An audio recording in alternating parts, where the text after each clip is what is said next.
Hi hello friends, welcome to Mouni cine updates. என்ன சொல்கிறதுங்க இன்றைக்கி எபிசோட் பற்றி ஒன்றும் சொல்ல முடியல. அந்த லெவலுக்கு வீக்காக ஃபேன்ஸ் எல்லாத்தையும் வருத்தத்தில் கொண்டு போயிருக்காங்க. பட் ஆனால் நம்ம விஜயோட பர்ஃபார்மன்ஸ் வேறு லெவல் தரமாக இருந்துச்சுங்க. உண்மையிலே அப்படியே நெயில் பண்ணிட்டார் அந்த கேரக்டர்.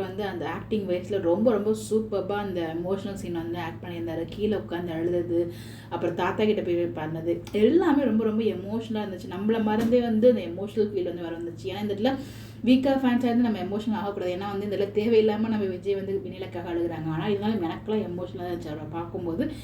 நான் ஆல்ரெடி சொல்லியிருந்தேன், கண்டிப்பாக ஷேக் ஆவார் ஒரு நிமிஷம். ஏன்னா அவர் வெண்ணிலாவை எந்தளவுக்கு விரும்புகிறான்னு நம்ம எல்லாருக்குமே தெரியும். அவர் எப்படி இருந்தார் ஆரம்பத்தில், அது எதனால் இருந்தார் அப்படின்னா உங்களுக்கு கேள்வி உங்களுக்குள்ளே நீங்கள் கேட்டுக்கிட்டிங்கன்னா அதுக்கான பதில் உங்களுக்கு கிடைக்கும். ஏன்னா அந்த அளவுக்கு வெண்ணிலா விரும்பினார். நம்ம விரும்பின வெண்ணிலா நம்ம கண்ணு முன்னாடி நிற்கும் போது ஒரு பையனா ஒரு ஹியூமனாக அவர் என்ன பண்ணுவாரோ அதை அங்கே பண்ணியிருக்காரு. அது ரொம்ப அழகாக ஜஸ்டிஃபிகேஷன் பண்ணியிருந்தாங்க. பட் இதை வச்சு நீங்கள் யாரும் ஃபீல்லாம் பண்ணாதீங்க. வீக்கா ஃபேன்ஸ் கண்டிப்பாக ஒரு நல்ல ட்ராக் கூடிய சீக்கிரமே கொண்டு வந்துடுறாங்க. செப்பரேஷன் ட்ராக் வரும்னு நினைக்கிறேன். போகிற போக்க பார்த்தா வரும்னு தான் நினைக்கிறேன். ஏன்னா எங்கள் காவேரி மேலே கோவப்படல, பட் ராகினி மேலே ஏன் என்கிட்ட சொல்லுங்கிற மாதிரி செம்மையாக கோவப்பட்டாங்க. ஆனால் அது மறைச்சதுக்கு காரணம் அங்கே காவேரி அப்படின்ற மாதிரி ராகினி அந்த போகும் கோத்து விட்டாங்க. பட் என்ன பண்ணுறதுனே தெரில. ஃபுல் அண்ட் ஃபுல் அவங்க கோத்து விட்டு போயிட்டாங்க.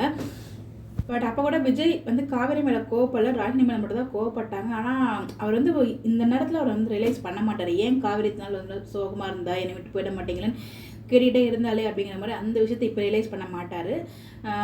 அவரோட இப்போ அவர் இந்த உலகத்திலே இல்லை, வேறு உலகத்தில் இருக்கார். அந்த காம்ப்ரமைஸ் ஆனதுக்கப்புறம் தான் அவருக்கு ரியலைசேஷன் புரிய வரும். நம்ம காவேரி மேலே இந்த மாதிரி பண்ணிட்டோமே அப்படிங்கிறது அவருக்கு அவருக்காக ஒன்று புரிய வரணும். இல்லைனா தாத்தா கண்டிப்பாக எடுத்து சொல்லி ஏதாவது புரிய வச்சிருவாங்க. எனக்கு ஒரு ஹோப் இருக்குது. ஸோ இந்த இடத்துல வெண்ணிலா கையை பிடிச்சி ஏன் எங்கே போன வெண்ணிலா அப்படின்னு கேட்கும்போது எனக்கு என்னடா பண்ணுறீங்க, சீனை ஓரளவுக்கு வச்சிங்க, பட் இருந்தாலும் இவ்வளோ தூரம் வைக்கணுமா அப்படின்ற மாதிரி எனக்கு தோணுச்சு உள்ள பர்சனலாக. பட் எனிவேஸ் அவங்க மேட் பண்ணுறாங்க, நம்ம பார்த்துட்ருக்கோம். நீங்கள் யாரும் கவலைப்படாதீங்க. ஸோ வருத்தப்படாதீங்க. கண்டிப்பாக சண்டே ப்ரோமோ நல்லா இருக்கும். நம்ம எதிர்பார்ப்போம். விஜயோட ரியாக்ஷன் தான் இருக்கும்னு நினைக்கிறேன். இன்னொரு பக்கம் அந்த வீடியோ கால் பேச மாதிரி விட்டு இருந்துச்சு இல்லையா, அதுவுமே நமக்கு டெலிகாஸ்ட் ஆகலை. இன்னொரு பிரச்சனையும் இருக்குது. அந்த கான்ட்ராக்டை அங்கனையே போட்டு வந்துடாரு. எனக்கு தெரிஞ்சு அதை ராகினி எடுத்துருவாங்கன்னு நினைக்கிறேன்.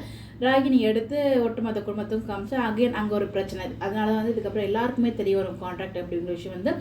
கண்டிப்பாக அது வில்லன் கேங்குக்கு போனால் தானே அந்த உண்மைகள்லாம் தெரிய வரும். அதெல்லாம் கண்டிப்பாக அவங்க எடுப்பாங்க. எடுத்து ஒட்டுமொத்த உலகத்துக்கும் சொல்லிடுவாங்க. அது நம்மளுக்கு தெரிஞ்ச விஷயம் தான், பட் என்ன தெரியாதவங்களுக்கு தான் சொல்லிடுவாங்க. பாப்பா என்ன நடக்குது அப்படின்னு சொல்லி இது பார்த்தீங்கன்னா இன்றைக்கி ஆஃப் ஸ்க்ரீன் அப்டேட், அதாவது நிவின் யமுனா மேரேஜ் அப்போ எடுத்துக்கிட்டு ஒரு ஆஃப் ஸ்க்ரீன் வீடியோவை நம்ம யமுனா ஷேர் பண்ணியிருந்தாங்க. நம்ம கூட்டி காவேரி சின்ன வயசில் எப்படிலாம் இருந்தாங்க அப்படின்னு சொல்லி அவங்க ஃபேன்ஸ் ஒருத்தவங்க ஷேர் பண்ணியிருந்தாங்க நேற்றுக்கு ஃபோட்டோ. அதை காவேரியுமே ரீஷேர் பண்ணியிருந்தாங்க. அதுலேருந்து அவங்க ஷேர் பண்ண எல்லா ஃபோட்டோமே உங்களுக்கு வந்துருந்தேன். எங்கே நான் ஷேர் பண்ணியிருக்கேன். ரொம்ப க்யூட்டாக இருக்காங்க. நம்மளால் ஐடென்டிஃபை பண்ண முடியாது. அது அவங்க இந்த ஃபோட்டோவில் ஐடென்டிஃபை பண்ண முடியல, பட் ப்ரீவியஸ் ஃபோட்டோவில் அது காவேரி தான் நம்மளால் ஐடென்டிஃபை பண்ணுற லெவலுக்கு அவங்களுக்கு இப்போ இருக்கும்போது அப்போ இருக்கும்போது லைட்டாக ஃபேஸ் ஒத்து போகிற மாதிரி இருக்குது. அப்புறம் நம்ம நிவின் ஒரு ஃபோட்டோஸ் ஷேர் பண்ணியிருந்தேன். அதுவுமே உங்களுக்கு இங்கே நான் ஷேர் பண்ணியிருக்கேன். ஸோ இதை பற்றி நீங்கள் நினைக்கிறீங்க சொல்லி மறக்காமல் கமெண்ட்டில் சொல்லுங்கள். இன்றைக்கி எபிசோட் பார்த்து உங்களுக்கு என்ன ஃபீல் ஆச்சு, என்ன ப்ரோமோன்னு சொல்லி உங்களோட கெஸ் இருந்தால் மறக்காமல் கமெண்ட்டில் சொல்லுங்கள். எனக்கு தெரிஞ்ச தாத்தா பேரனோட அந்த கான்வர்சேஷன் நம்ம ஆஃப் ஸ்கிரீன் எடுத்தோலே அதுதான் வரதுக்கு பாசிபிள் இருக்குன்னு நினைக்கிறேன். பாப்பா நடக்குது அப்படின்னு மறக்காமல் கமெண்ட்டில் சொல்லுங்கள். Bye bye.